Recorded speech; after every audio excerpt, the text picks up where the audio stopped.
She was just a fudge seller on the streets, but the billionaire decided she would be his. She appeared in his rearview mirror like an irrelevant detail, but it only took a second, a steady gaze, a simple gesture, for him to lose the control he always had over everything. She had no power, no influence, but she had something the billionaire never knew how to deal with: the truth. And now, the most ruthless man in the city was at the mercy of a woman who just wanted to sell fudge. Sorry to interrupt, but if you love this kind of story, don't forget to subscribe. Help us grow this channel, and may that kindness come back to you twofold. Thanks, and enjoy the show. The avenues of New York City hummed with the frantic energy of any given afternoon. Between the deafening roar of taxi horns and the scorching heat seeping through the car windows, Damian Altamirano remained unfazed behind the wheel of his black Bentley Continental. At 38, Damian had built Altamirano Holdings from the ground up, turning it into one of the most powerful real estate firms in North America.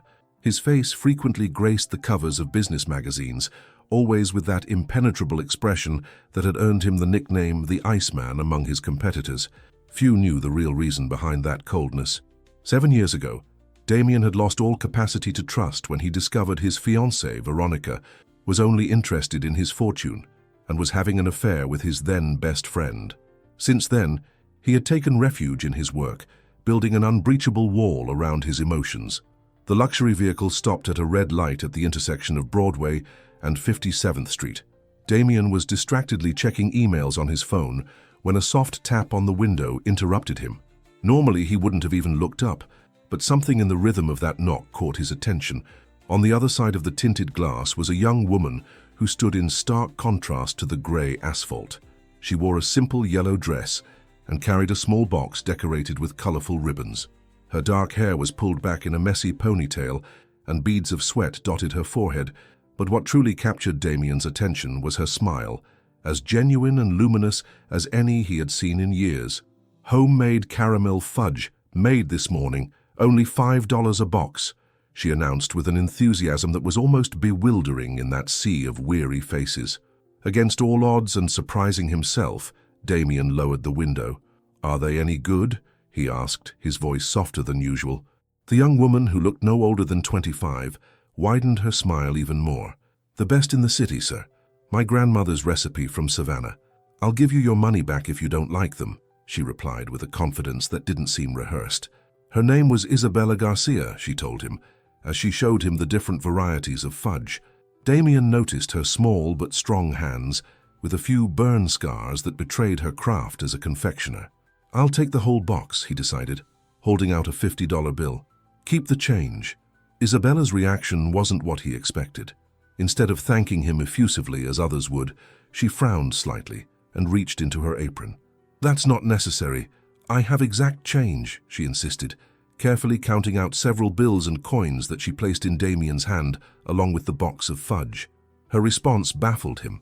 In his world, everything had a price, and people were always looking to get the most out of any situation, especially from someone like him. The young woman's honesty was as unexpected as it was refreshing. He wanted to say something else, but the light turned green, and the impatient horns behind him forced him to move. Through the rearview mirror, he watched Isabella weave through the cars, her yellow dress seeming to capture the last rays of the afternoon sun. During the drive to his penthouse on the Upper East Side, Damian distractedly opened the box of fudge. The aroma of freshly made caramel filled the car's interior, evoking memories of a childhood he thought he had forgotten, of Sundays at his grandmother's house in upstate New York, before the business world hardened his heart. He tried one. The sweet explosion of flavor on his palate momentarily transported him to another place, far from contracts, numbers, and betrayals. A second piece followed the first, and by the time he arrived at his building, the box was half empty. As the elevator ascended to the 30th floor, Damian realized something extraordinary. He was smiling, a small, involuntary gesture he couldn't even remember how to do properly. The sensation was so strange that he brought a hand to his face, as if to confirm it was really happening.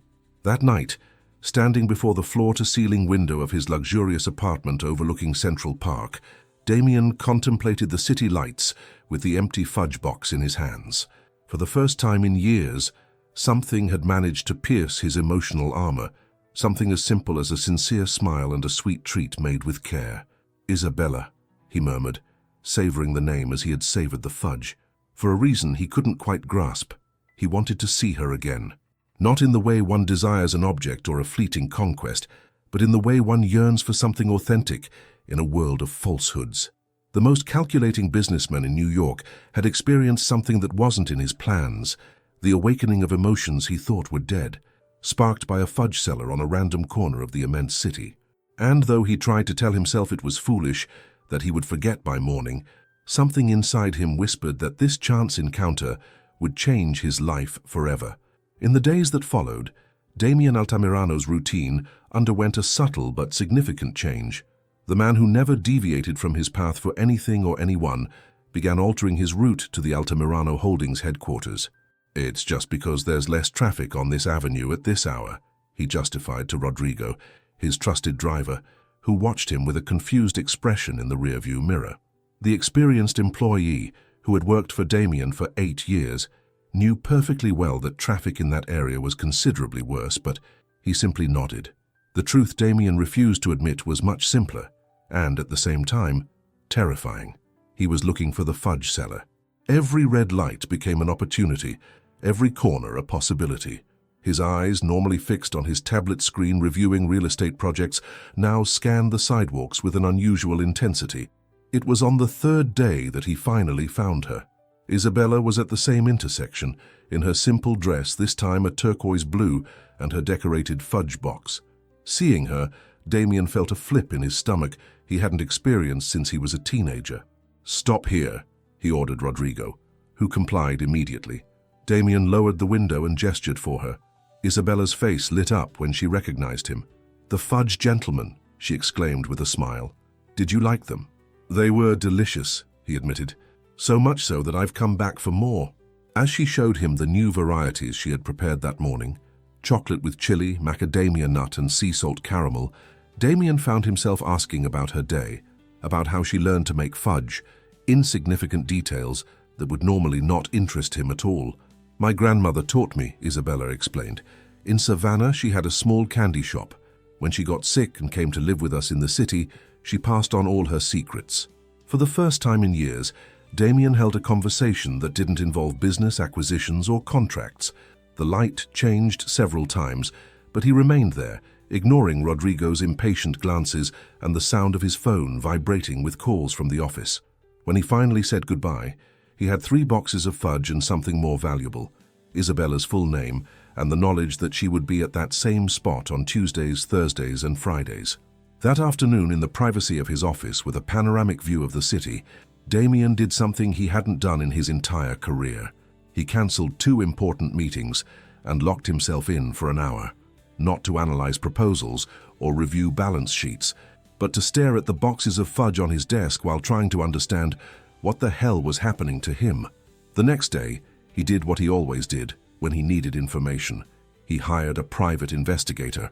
Javier Mendoza was the best in his field and had worked for Damien on numerous occasions, always to investigate competitors or potential partners, never for something personal. "I want everything on her," Damien instructed, giving him Isabella's full name and the location where she sold her fudge. Discreetly, of course.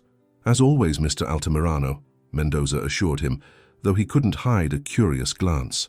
During the 3 days the investigation took, Damien found himself unable to concentrate. He constantly checked his phone, waiting for updates. Even his closest associates noticed the change in his behavior. "Are you feeling all right, Damien?" asked Sofia Torres, his CFO, and the only person in the company who dared to use his first name. "You've been staring at the same document for half an hour." When he finally received the full report, Damien sent all his employees home early, an unprecedented move, and locked himself in to read. What he discovered shook him to the core. Isabella Garcia, 26, lived in Astoria, Queens, a humble but decent neighborhood, in a small apartment she shared with her sick mother, Lupe, who suffered from chronic kidney disease, and her younger sister, Lena, 17. She had worked as an administrative assistant at a travel agency until 6 months ago, when she was suddenly fired without a clear explanation. According to the investigation, her ex-boyfriend Ernesto Vargas, a man with a record of domestic violence, had threatened the agency's owner until he got her fired. It wasn't the first time he had sabotaged Isabella's attempts to achieve financial stability. Despite everything, Isabella was still studying business administration at Baruch College on a partial scholarship, maintaining a remarkable GPA. Her accounts were overdue, 2 months of rent, pending hospital payments for her mother's treatments, and she was about to lose her university scholarship for not being able to cover her portion. Damien left the report on his desk and walked to the window. The city stretched out below him, indifferent to the individual struggles of millions of people like Isabella. He felt a strange mix of emotions: admiration for the young woman's strength, outrage at the injustices she suffered, and something deeper he didn't dare to name. In his entire business life, Damien had made decisions by calculating risks and benefits. He never acted on impulse. Yet, that afternoon, without weighing the consequences, he started making calls. First, he contacted his lawyer to make anonymous payments to cover the back rent and Isabella's overdue university tuition. Then, he spoke with the director of Mount Sinai Hospital, where he was a board member, to ensure priority care for Lupe. Finally, he assigned one of his bodyguards to discreetly watch Isabella, especially when this Ernesto character was nearby. "I don't want her to know I'm involved," he specified in each arrangement. "Everything must appear to be the result of aid programs or institutional scholarships." As he signed the necessary documents, Damien Altamirano, the man who had built an empire based on mistrust and absolute control, found himself doing something he never thought possible: selflessly intervening in someone else's life. Or at least, that's what he wanted to believe. Because deep down, a suspicion grew that his motives weren't as altruistic as he pretended. That the fudge seller with the sincere smile had awakened in him something far more dangerous than compassion: hope. The small kitchen in the Astoria apartment barely had room for the rickety table where Isabella reviewed the outstanding bills. The yellowish light from the single bulb illuminated the scattered papers as she jotted down figures in a notebook, chewing on the end of her pencil with a worried expression. "With what I made this week, and if I sell everything this weekend at the park," she muttered to herself, doing mental calculations that never added up. The sound of Lupe's cough interrupted her. Her mother appeared in the doorway, holding a white envelope in her trembling hands. The dialysis treatments left her exhausted, but she still insisted on helping with whatever chores her condition allowed.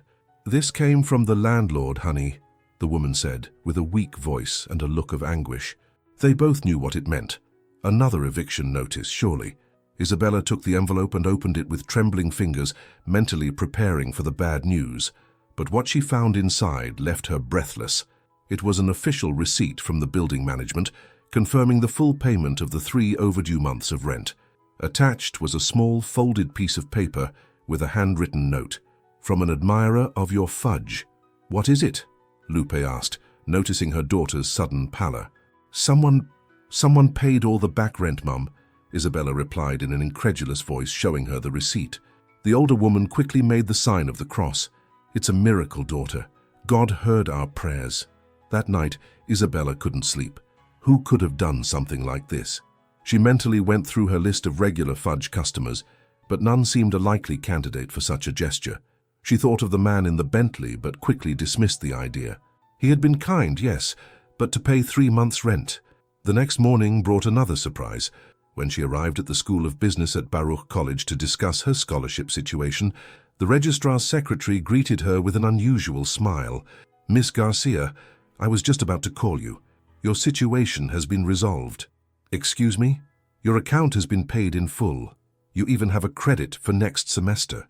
Stunned, Isabella could barely stammer a thank you as she received the payment receipt. There was no note this time, but it was clear the same mysterious hand was behind it. The surprises didn't end there. In the following days, the electricity, water, and gas bills arrived stamped paid. They even received a call from Mount Sinai Hospital informing them that Lupe had been selected for a special patient care program for renal patients, which would cover all her treatments. "I swear I don't understand any of this, Maria," Isabella commented to her best friend as they sold fudge together in a local park over the weekend. "It's like I have a fairy godmother or something. Or a millionaire stalker," Maria joked, arranging the fudge boxes. "Haven't you noticed anyone suspicious, anyone following you?" Isabella shook her head, but the mention of stalker made her involuntarily think of Ernesto. She hadn't heard from him in weeks, which was strange and, at the same time, an immense relief.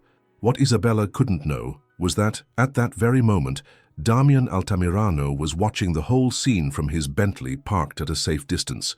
Beside him, Javier Mendoza handed him a detailed report on the activities of Isabella's ex-boyfriend.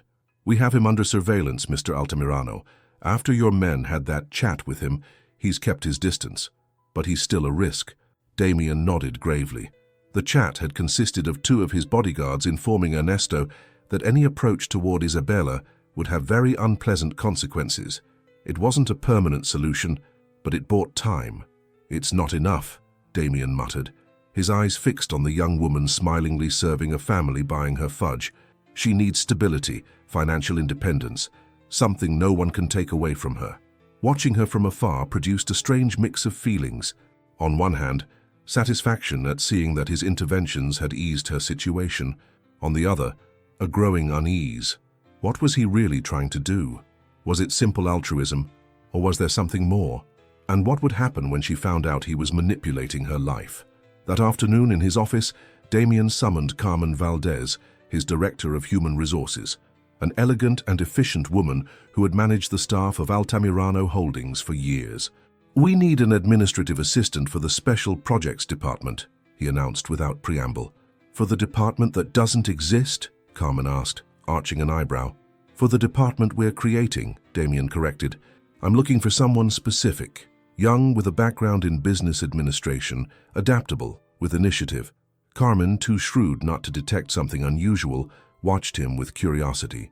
"You already have someone in mind, don't you?" "Let's just say I have a potential candidate I want you to evaluate," Damian replied, handing her an address written on a piece of paper. "Tomorrow at 3. She's a fudge seller. Tell her about the position, but don't mention my name or hint at any connection to me." The next day, promptly at 3, Carmen Valdez approached the makeshift stand where Isabella was offering her sweets on a busy street corner. She wore an impeccable business suit that contrasted with Isabella's simple jeans and blouse. "Good afternoon," she greeted professionally. "Are you the one who makes this fudge?" "Yes, ma'am," Isabella replied with a polite smile. "They're all family recipes from Savannah." Carmen took one, tasted it, and nodded in appreciation. "Impressive. You have talent and, clearly, initiative. We're looking for someone like that for an administrative position at our company. Someone organized who isn't afraid of hard work and knows how to manage multiple tasks. Would you be interested in a formal interview?" The confusion on Isabella's face was evident. "I'm sorry, but why me? You don't even know my resume." Carmen smiled, improvising quickly. "I've been watching you for 10 minutes. You've served 5 different customers, calculated exact prices without a calculator, organized your merchandise, and maintained an impeccable attitude. That tells me more than any piece of paper." With trembling hands, Isabella accepted the business card Carmen extended. The elegant logo of Altamirano Holdings reflected the sunlight. "The interview is tomorrow at 10 a.m. Don't be late," Carmen added before walking away with a confident stride. From his car, parked half a block away, Damian watched the scene with an impenetrable expression. The first step of his most ambitious plan was in motion, though even he didn't fully understand his own motivations. Was he really helping Isabella? Or was he once again controlling everything and everyone around him, only this time under the guise of a good deed? Isabella stood before the imposing glass and steel building that housed the offices of Altamirano Holdings. The tower's 50 floors rose majestically over Park Avenue, reflecting the blue sky in its windows. With trembling hands, she smoothed an imaginary wrinkle from her only formal suit, bought second-hand for a university presentation, and adjusted the small pin her sister Lena had given her for good luck. "You can do this, Isabella," she told herself, taking a deep breath. "It's just another interview." But she knew that wasn't true. She had never set foot in a place like this, never aspired to a position in a company of this caliber. The feeling of not belonging hit her hard as she walked through the revolving doors and approached the security desk. To her surprise, they were expecting her. A visitor's pass with her name was already prepared, and a young assistant guided her to the 32nd floor, where Carmen Valdez greeted her with a professional smile. "Punctual. Excellent first point in your favor," she commented, leading her into an elegant conference room. The interview that followed was unlike any Isabella had ever experienced. Instead of the typical questions about her strengths and weaknesses, Carmen seemed genuinely interested in her story. She asked about selling fudge, about how she managed her time between work, school, and caring for her mother. The temporary jobs you've had, the way you adapted when you were laid off, your persistence with the fudge business. All of that shows an extraordinary resilience, Carmen observed, reviewing her notes. It's what you have to do, Isabella replied simply. My grandmother always said that in this life, you have two choices. You complain or you adapt. I prefer to adapt. Carmen smiled, satisfied with the answer. Your background in business administration, though incomplete, is a plus. You could immediately apply what you're learning at the university. Leaving the imposing building 2 hours later, Isabella felt a mix of hope and bewilderment. The interview had gone surprisingly well, but something didn't add up. Why would such a major company be interested in her, a simple fudge seller? 3 days later, while preparing a new batch of fudge in her kitchen, her phone rang. It was Carmen Valdez. Isabella, I'm pleased to inform you that you've been selected for the position. We look forward to seeing you on Monday at 8 a.m. to begin the onboarding process. When Carmen mentioned the salary, Isabella almost dropped the phone. It was 3 times more than she had ever earned. There must be a mistake, she stammered.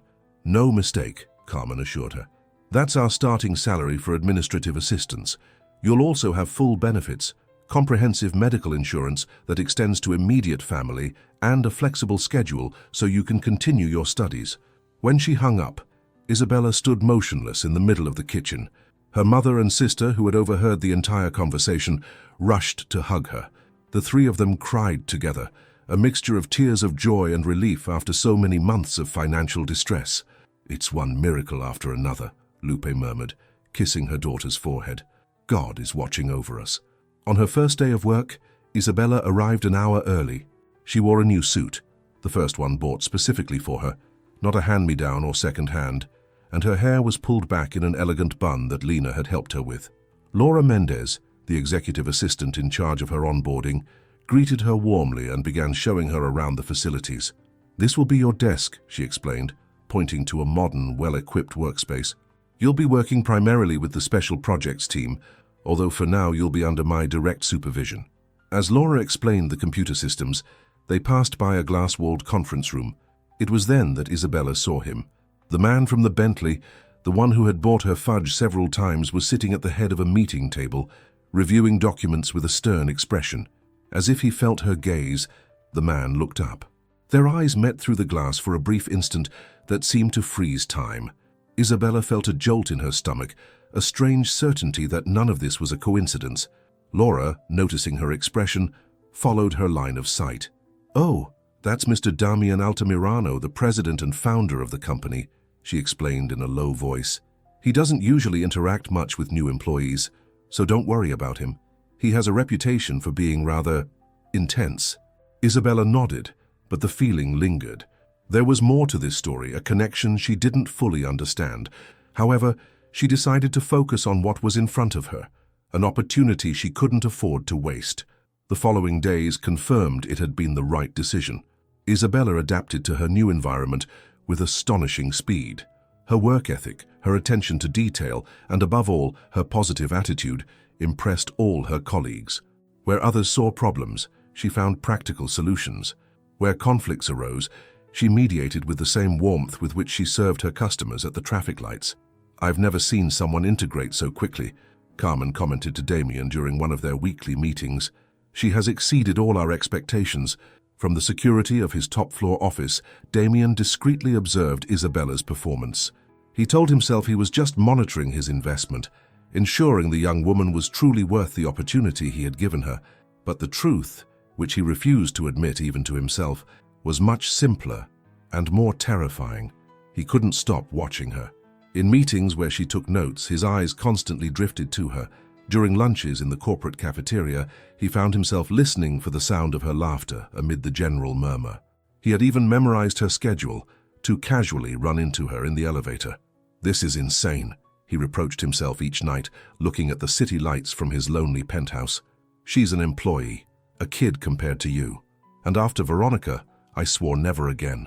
But no matter how hard he tried to smother that growing feeling, no matter how many walls he tried to build, something about Isabella, perhaps her authenticity, Her quiet strength, or simply the light she seemed to radiate, found cracks in all his defenses. The man who had sworn never to feel again was, against all logic and will, beginning to fall. The afternoon progressed quietly at the Altamirano Holdings offices. Isabella was meticulously organizing documents for the next day's board meeting when her phone vibrated on the desk, a vibration that broke more than just the silence. Seeing the number on the screen, the blood drained from her face. It wasn't saved in her contacts, but it didn't need to be. Those digits were etched into her memory like scars. Ernesto. With trembling hands, she opened the message. "So, Altamirano Holdings, huh? Nice place. How long you think you'll last this time?"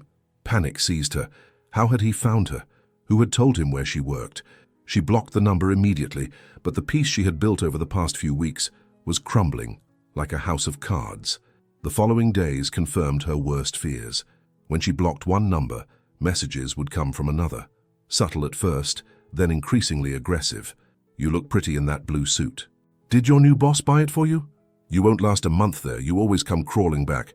It'll never stop amazing me how quickly you sell yourself." And finally, the most disturbing one, "You belong to me. Never forget that." Isabella tried to maintain her composure. She couldn't let this affect her work performance, not when she had finally achieved stability.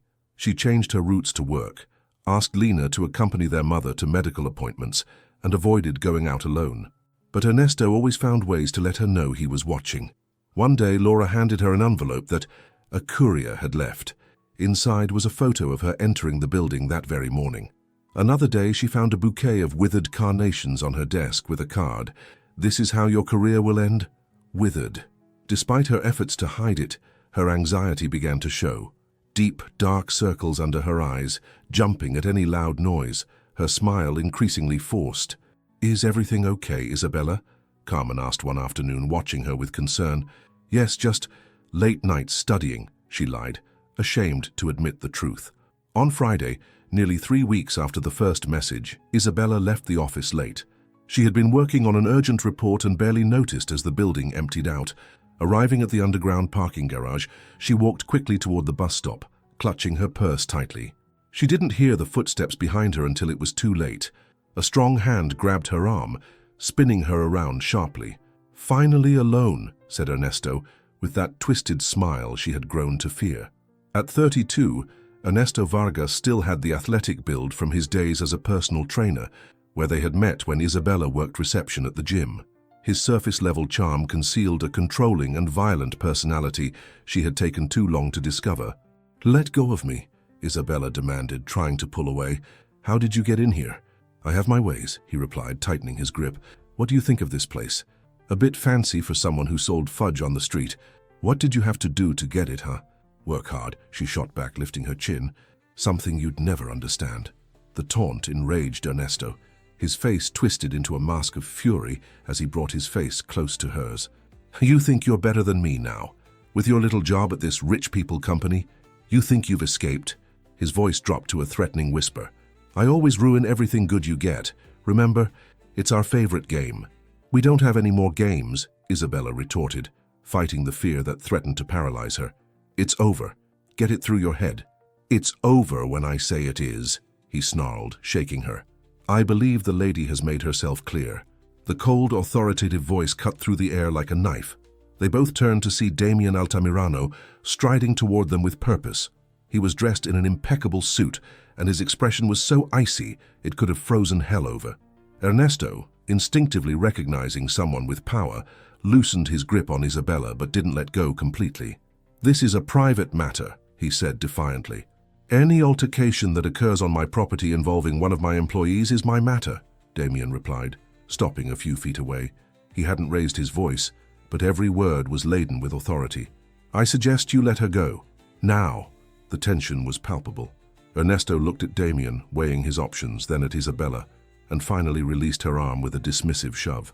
Well, now I get it," he said with a malicious grin. "The great Damian Altamirano himself, defending the little fudge seller. How interesting." "Security is on their way," Damian warned, his gaze unwavering. "You can leave on your own, or you can be escorted out. Your choice." Ernesto took a step back, but his posture was still threatening. "This isn't over," he said, looking directly at Isabella. "And I see you have a new protector now. Very convenient." With those words, he turned and walked toward the exit, just as two security guards emerged from the elevator.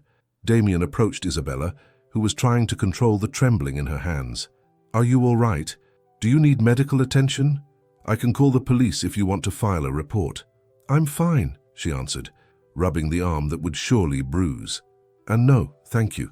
The reports, they never work with him." Something in her tone made Damien understand she was speaking from experience. "This isn't the first time, is it?" Isabella shook her head, shame and fear mixing in her eyes. "He's done this at every job I've had. He shows up, causes trouble, harasses my bosses or co-workers until they fire me for being a problem." Rage swelled inside Damien, but his face remained impassive. Only the slight clenching of his jaw betrayed his emotional state. "That will not happen here," he stated with a conviction that surprised them both. "I guarantee it." What Damien didn't know was that Ernesto's obsession was deeper and more dangerous than he imagined, and that today's encounter wasn't a coincidence, but merely the first move in a perverse game that was just beginning. Ernesto Cifuentes was seething with rage. The humiliation in the parking garage had awakened the worst in him. No one stood up to him like that, especially not to defend Isabella. If he couldn't have her, he would make sure to destroy what she valued most, her new life. His revenge began with a meticulous strategy. First, he researched the structure of Altamirano Holdings, identifying key employees and vulnerabilities. As a personal trainer, he had learned to gain the trust of influential people. He knew how to manipulate, how to plant seeds of doubt. "You know how she really got her position?" he whispered to Mark, a junior executive, during a training session at the gym where he worked. "I saw her with Altamirano many times before she was hired. Very intimate, if you know what I mean." With other employees, he used a different approach. He created fake social media profiles from which he sent anonymous messages. Ask Isabella about her past at the travel agency. Ask her why she was really fired. Most effective was using partial truths to build credible lies. He knew intimate details of Isabella's life, the financial struggles, her mother's illness, the miraculously paid debts. All of this, presented with the right spin, painted a picture of a manipulative woman willing to do anything for money. He even bribed Ramon, a cleaning staff member, to accidentally leave compromising photos on Isabella's desk. Old pictures carefully photoshopped to look recent, showing them in affectionate poses. For the first 2 weeks, Isabella barely noticed the changes. She was too focused on her work, on proving her worth. But gradually, the signs became impossible to ignore. The conversations that stopped when she entered the break room, the whispers behind her back, the way some colleagues avoided having lunch with her. "Did I do something wrong?" she asked Laura one morning, after 3 co-workers abruptly got up when she sat at their table. "Pay them no mind," Laura replied, uncomfortable. "It's just silly gossip." "What gossip?" Laura hesitated, but finally relented. "They're saying that you and Mr. Altamirano, well, that's how you got the job, and that you're still seeing your ex while pretending to be the perfect employee." Isabella felt as if she had been slapped. "That's completely false." "I know," Laura assured her. "Anyone who knows you knows you're not like that, but the pictures—" "What pictures?" Laura showed her on her phone the images circulating in the company's WhatsApp groups. Isabella and Ernesto embracing, apparently taken just days ago. In one, they even appeared near the Altamirano Holdings building. "These pictures are manipulated," Isabella explained, her voice trembling. "Ernesto and I broke up over a year ago. He's doing this to destroy me just like he's done before." Despite her explanations, the damage was done. The rumors spread like wildfire. Although her work remained impeccable, the atmosphere had turned toxic. Some defended her, like Laura and Carmen, but others looked at her with suspicion or open contempt. One morning, Isabella received the message she feared most. "Report to Damien Altamirano's office immediately." With her heart pounding in her chest, she went up to the top floor. During these difficult weeks, she had avoided any contact with him, not because she thought he was responsible, but because, inexplicably, his opinion was the one that mattered most to her. His personal assistant, a middle-aged woman with an impenetrable expression, greeted her and led her directly into the main office without a word. Upon entering, she knew immediately that something was wrong. Damien was standing by the window, his back to her. The tension in his shoulders was visible even under his impeccably tailored suit. "Sit down, please," he said without turning around. Isabella complied, then noticed the photographs scattered across his desk. They were pictures of her and Ernesto, but far more compromising than the ones she had seen before. Some looked like they were taken recently, right in front of the corporate building. "We've received some concerning information," Damien began, finally turning. His eyes, usually expressive when he looked at her, were now distant, cold. "That's not what it looks like," Isabella tried to explain. "Those photos are manipulated. Ernesto and I broke up over a year ago. Damien held up a hand, cutting her off. "Your personal life is not my concern," he stated, his voice flat, "but I cannot allow external matters to affect the work environment of this company." Something in his tone made Isabella feel a sharp pain in her chest. It wasn't just her boss speaking. There was something more, a personal disappointment she had no right to feel. "These photos are fake," she insisted. "Ernesto is obsessed with me. He's done this before to get me fired." For a moment, something seemed to soften in Damien's expression, as if he wanted to believe her. But then his gaze fell on one particular photograph, Isabella smiling at the camera while Ernesto kissed her cheek, the date stamp in the corner. "Just 1 week ago." "The images are quite compelling," he said, the words coming out harsher than he intended. The cloudy sky behind the window perfectly reflected the internal storm he was experiencing. What Isabella couldn't know was that Damien was fighting his own demons. The betrayal by Veronica years ago had left deep scars. Seeing those images had awakened all his old fears, clouding his judgment. A part of him knew he should listen to her, investigate further, but another part, the wounded one, wanted to protect himself, to push her away before she could hurt him. "You'll be transferred to the marketing department, at the Hudson Yards office," he finally announced. "I think it will be better for everyone." Isabella felt the floor give way beneath her. It was the same old pattern. Ernesto would appear, cause trouble, and she would end up losing everything she had built. But this time, it hurt infinitely more, because without wanting or seeking it, she had fallen in love with the enigmatic Damien Altamirano. Every fleeting interaction in the hallways, every stolen glance in meetings, had built a feeling that was now crumbling before her eyes. "I understand," she replied with dignity, standing up. She would not cry, not here. "When should I report to my new position?" "Starting tomorrow," he answered, avoiding her gaze. Isabella nodded and walked out of the office with her head held high, though inside she was shattered. Damien remained motionless, staring at the closed door.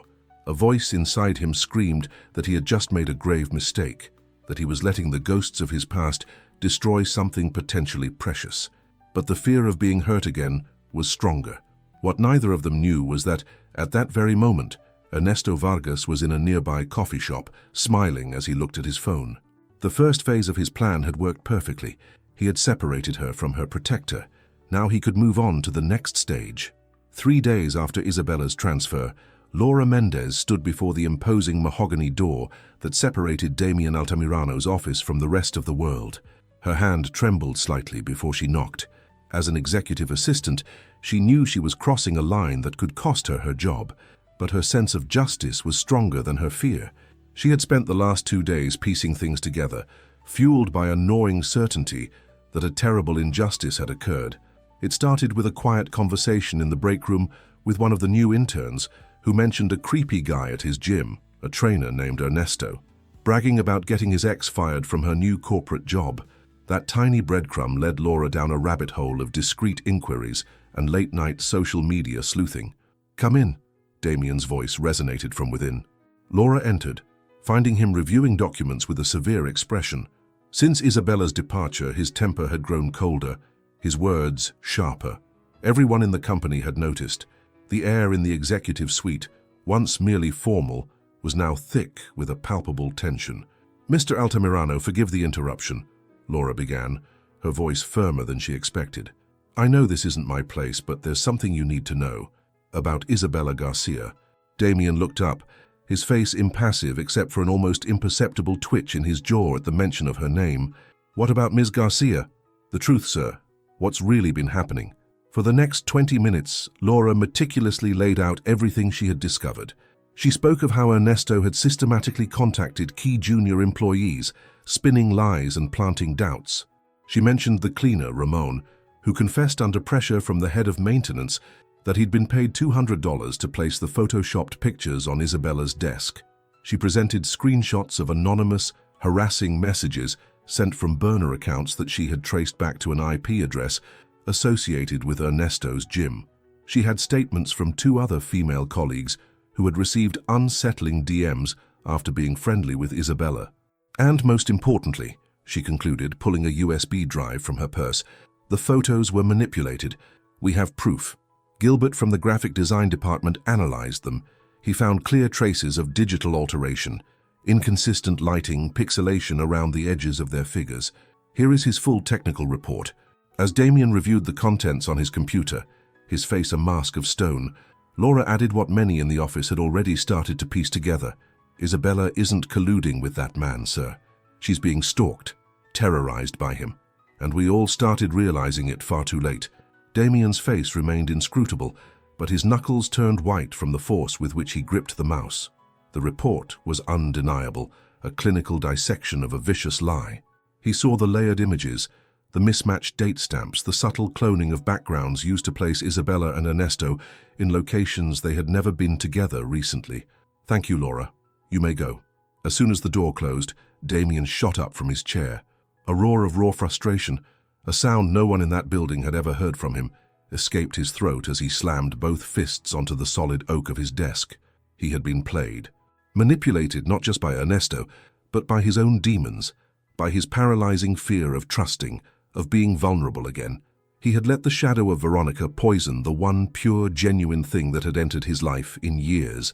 He snatched the phone and dialed a number. Javier, I need you to investigate something urgently. Ernesto Vargas.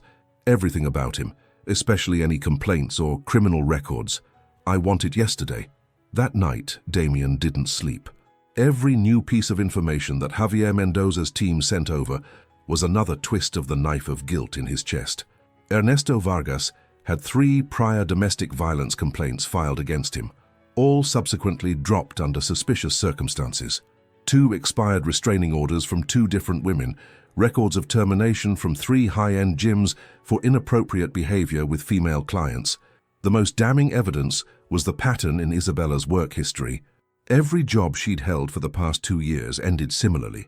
Inexplicable problems, insidious rumors, uncomfortable situations that culminated in her resignation or dismissal. And always lurking in the background was the shadow of Ernesto. Damien saw it all laid out in a timeline, a systematic campaign of psychological and professional destruction. I've been a fool, Damien muttered, staring at the city lights from his penthouse window. He hadn't just failed to protect her. As he'd promised that night in the parking garage, he had actively participated in her suffering. He had become another one of the men who dismissed her, who chose the easier path of believing the lie. Without a second thought, he grabbed his car keys and headed for Astoria. He needed to see her, to explain, to apologize in person. It was nearly 10 o'clock when he pulled up to the modest apartment building. He was about to get out of the Bentley when he noticed movement at the entrance. Isabella had just arrived, likely from her new office at Hudson Yards, and she wasn't alone. Ernesto had intercepted her by the main door. Even from a distance, Damien could see the man's aggressive posture, the way he gestured violently as Isabella backed away until she was pressed against the wall. He didn't need to hear the words to understand what was happening. He slammed the car into park, jumped out and sprinted toward them. "Get away from her!" he yelled, his voice a guttural command that made Ernesto spin around, surprised. A mocking sneer spread across Ernesto's face as he recognized Damien. Well, look who showed up. The great boss who kicked her to the curb," he taunted, the reek of alcohol wafting even from a few feet away. "You come to finish the job? Or did you finally realize what you're losing?" Damien ignored the provocation, strategically placing himself between Isabella and Ernesto. "This is the last time you ever come near her," he warned, his voice icy with a barely contained rage. Isabella's expression was a whirlwind of shock, confusion, and a flicker of relief.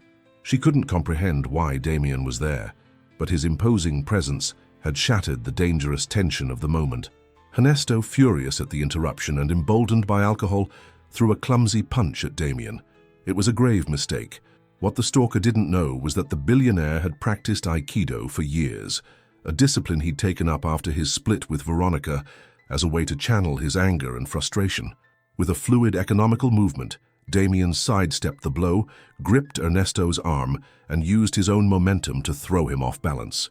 In a matter of seconds, the aggressor was face down on the pavement, his arm painfully immobilized in a lock against his back. "Call the police," Damien instructed Isabella, his voice calm and controlled. She immediately pulled out her phone with trembling hands. While they waited, Ernesto alternated between pathetic threats and slurred pleas. Damien maintained just enough pressure to keep him immobilized without causing permanent injury, ignoring the stream of insults.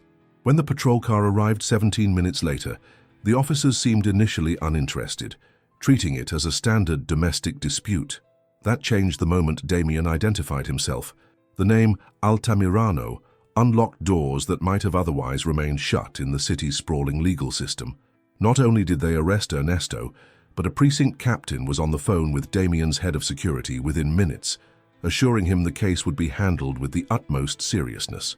All the previous complaints Isabella had tried to file, which had been dismissed or ignored, were pulled from the archives and added to the new report. Damien made sure they understood the gravity and the clear pattern of stalking and harassment. Before the night was over, a judge had issued an emergency protective order. Ernesto Vargas was forbidden from coming within 500 yards of Isabella, her family, or any of her places of work, under penalty of immediate incarceration.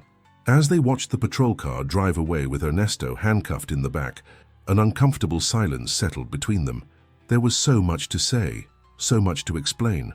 "How did you know where I live?" Isabella finally asked, wrapping her arms around herself in the cool New York night. The question, so simple, lit the fuse of a truth that could no longer be hidden. Dawn was breaking over New York City, with that clean, crisp air that only exists in the earliest hours, before the symphony of traffic pollutes everything. Isabella opened the door to her building, ready for another day at the Hudson Yards office, when she stopped short. Damien Altamirano was leaning against his Bentley, parked directly in front of the entrance. He was dressed casually, a rare sight, dark jeans and a blue button-down shirt, no tie.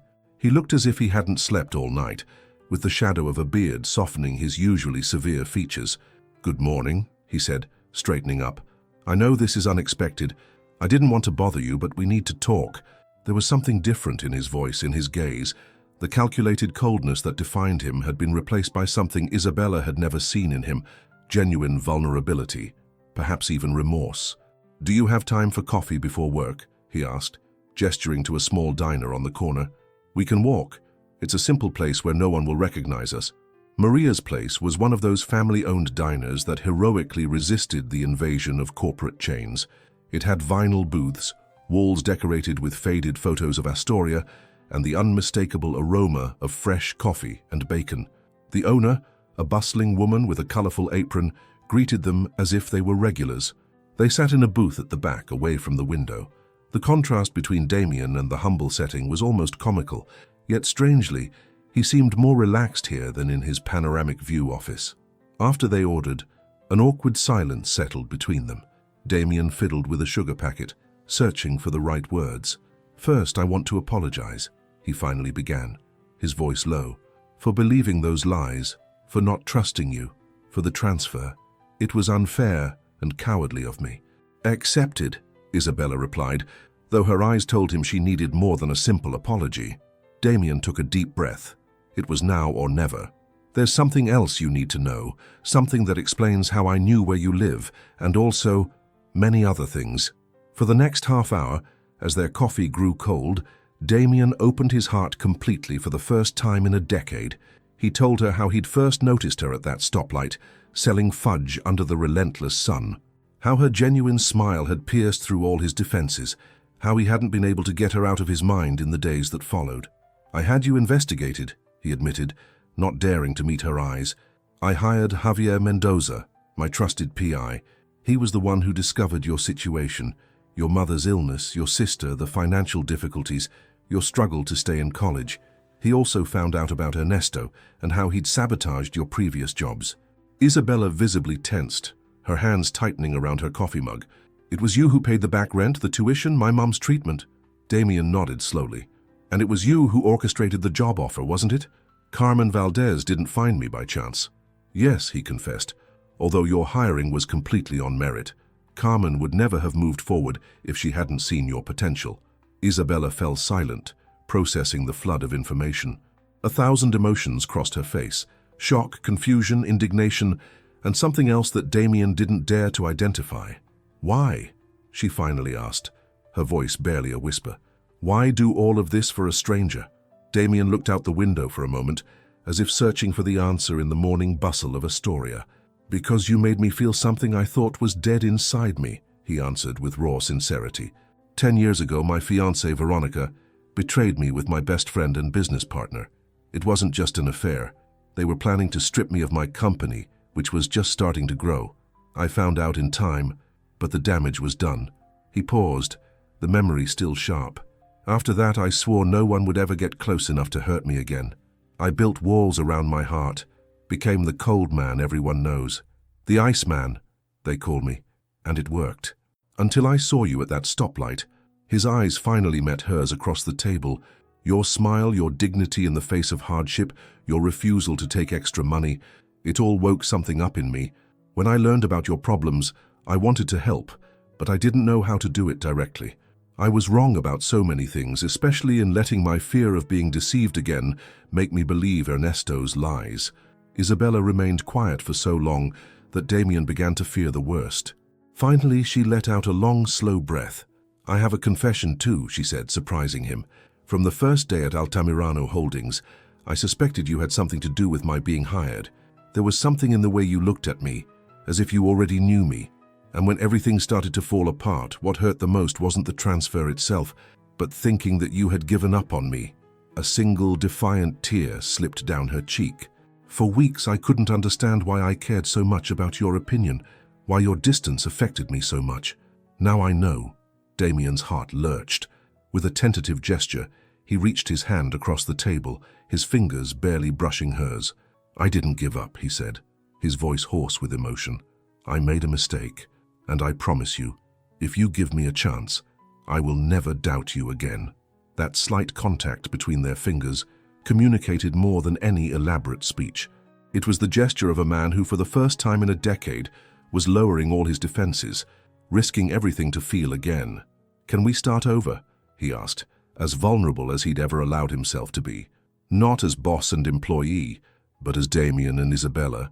She looked down at their hands on the table, thoughtful. Part of her wanted to feel outraged at the invasion of her privacy, at the manipulations, at the decisions made behind her back.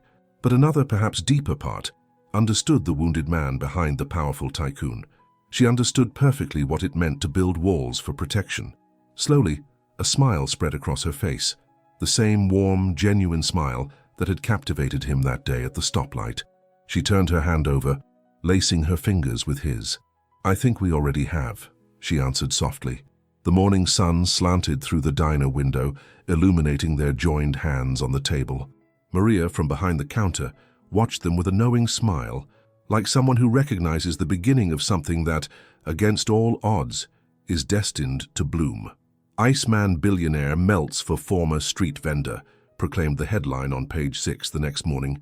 Damien Altamirano's face, which rarely appeared outside the business section, was now plastered across the tabloids alongside Isabella's. Her paparazzo had snapped photos of them in the Astoria diner, capturing the exact moment, their hands intertwined across the table. The New York Times ran a more subdued but equally viral piece detailing Isabella's journey from selling fudge on a street corner to her role at Altamirano Holdings. New York Magazine was already teasing a long-form article titled "From the Street to the Suite: Romance or Strategy?" Within hours, the story had exploded on every morning news show and social media platform. The hashtags Damien and Isabella and Usher's stoplight love were trending nationwide. Damien stared at the newspapers spread across his desk with an indecipherable expression. His phone hadn't stopped ringing since 6 a.m. His head of communications had scheduled an emergency meeting with the entire public relations team. Charles Montgomery, the chairman of the board and a friend of his late father, had left 5 increasingly concerned voicemails. For a decade, Damien had meticulously cultivated a specific public image, the impenetrable tycoon, focused solely on business. Never a scandal, never a public romance, not even an informal photo at a social event. That carefully maintained distance had served him well, building his reputation as a ruthless negotiator and visionary leader. Now, in a matter of hours, that carefully constructed image was teetering. Investors hated surprises, especially ones that smelled of scandal or distraction. At 9 o'clock sharp, his office filled with advisors, each with an opinion on how to handle the crisis. "We need to issue a statement clarifying this is a professional mentorship," one suggested. "The best course is an exclusive interview with a friendly outlet like Forbes, where you can control the narrative," proposed his image consultant. Charles Montgomery, in his usual blunt style, went further. "I suggest Ms. Garcia take a temporary leave of absence, perhaps a course abroad, company-sponsored, something to justify her absence while this blows over." Damien listened to all the suggestions without interruption, his face a mask. When they had all finished, he simply said, "Thank you for your input. I need a few minutes alone." Baffled but accustomed to his leadership style, they all filed out. As soon as the door closed, Damien picked up his personal phone and dialed a number he had memorized. "Isabella, it's Damien. Have you seen the papers?" "Yes," she answered, her voice trembling. "I saw them on my way to work. 3 reporters have already called me. I didn't answer. I'm so sorry. I never imagined this would happen so quickly." There was a pause on the other end of the line before Isabella continued. "I understand if you need to distance yourself," she said in a small voice. "Your reputation, your company. I don't want to be a problem for you." Something in those words, in the resignation with which they were spoken, struck Damien deeply. He recognized in them the pattern of Isabella's entire life, always sacrificing, always putting the needs of others before her own. "Meet me in 1 hour at the main entrance of Altamirano Holdings," he replied decisively. "Please. Are you sure?" "Completely. 1 hour." He hung up, called his assistant with precise instructions, and then, for the first time in years, turned off his business phone. An hour later, Isabella waited nervously in front of the imposing corporate building on Park Avenue. The area was swarming with reporters and camera crews, a media circus camped out on the sidewalk.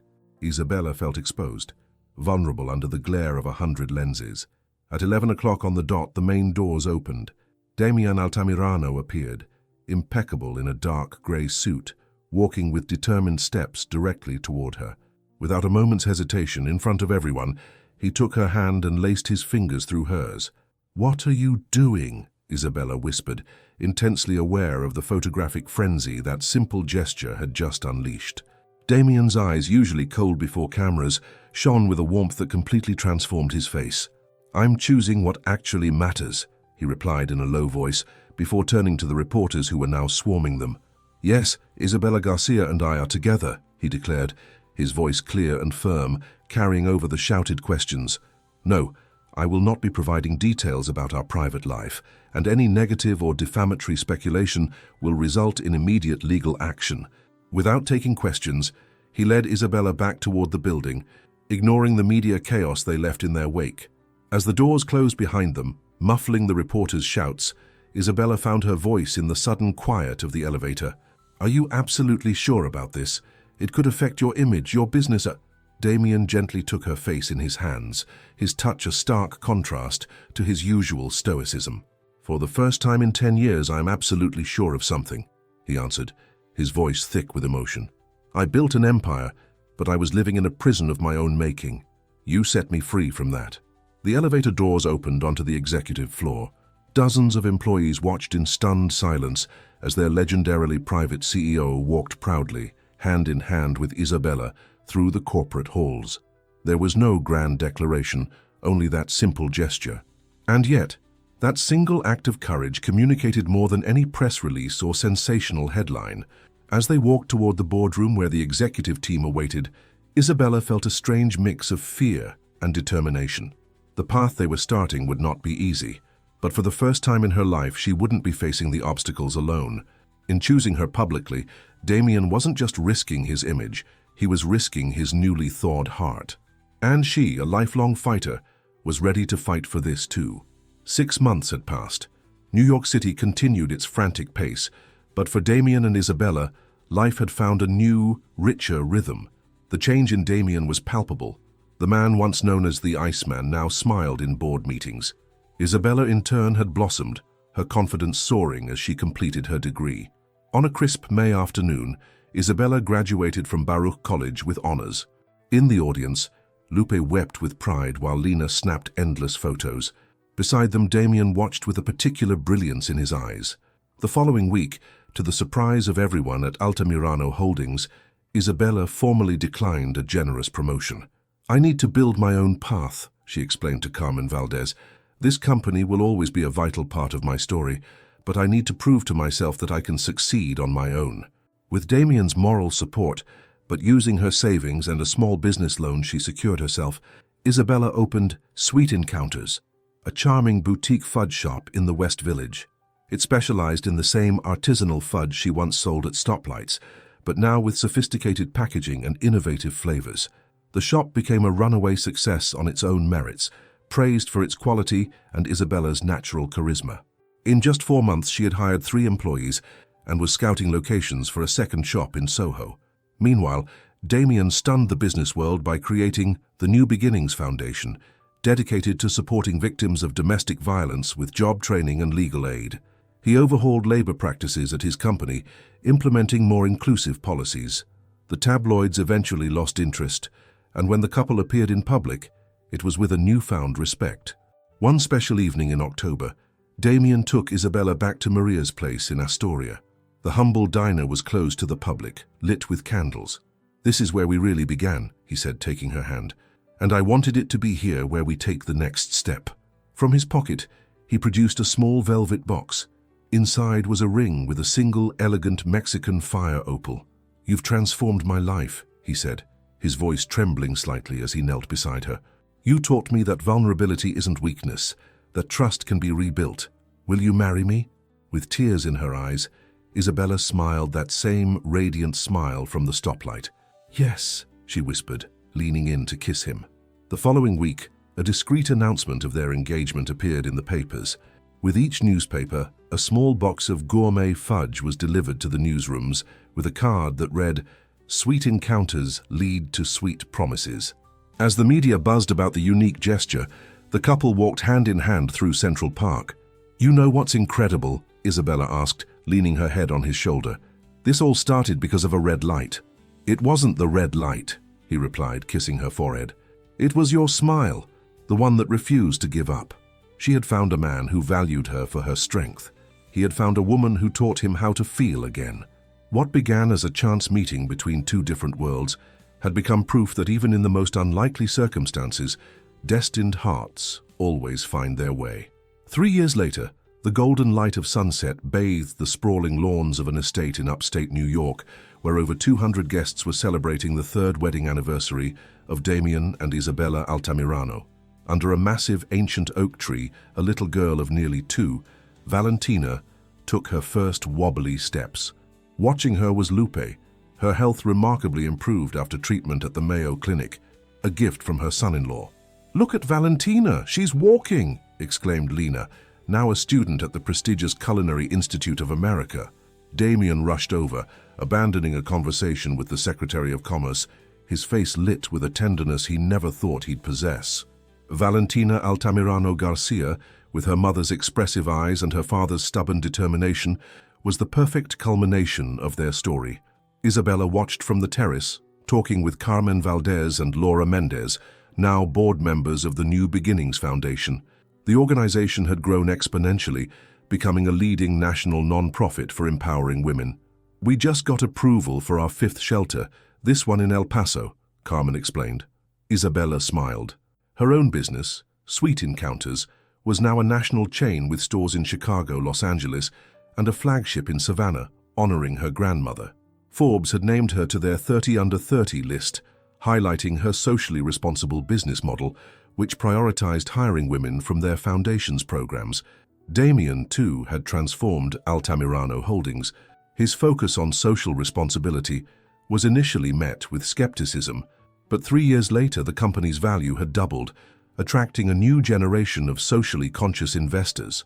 The man once feared as the Iceman was now a sought-after speaker on humanistic leadership. Even Ernesto Vargas was making progress in a rehabilitation program sponsored by the foundation. As the time for toasts arrived, Damien and Isabella stood together. He raised his glass, his eyes finding hers. 3 years ago, we promised to build a life together, he began, his voice clear. What we didn't know was how many other lives we would touch along the way.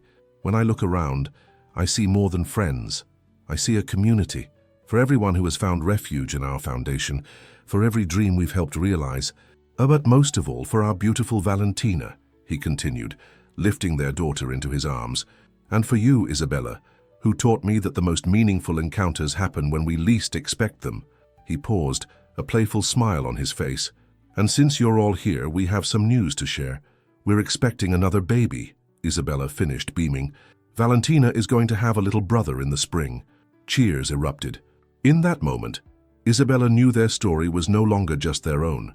A simple exchange at a stoplight, a box of fudge and a $50 bill had created a ripple effect of positive change, touching more lives than they could have ever imagined. To the sweet moments, Isabella toasted, raising her glass of cranberry juice, and to all those still to come. Under the starry sky, they shared a look that spoke volumes.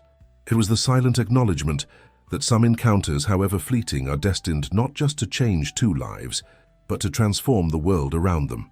And as little Valentina blew out the candles with her parents' help, a single piece of caramel fudge, the very same flavor that had started it all, waited on each plate, reminding everyone present that sometimes the most extraordinary stories begin with the simplest of gestures, and that the true sweetness of life is found in allowing ourselves to be transformed by love when it appears in the most unexpected of places. A random red light in the middle of the bustle of a city that never sleeps.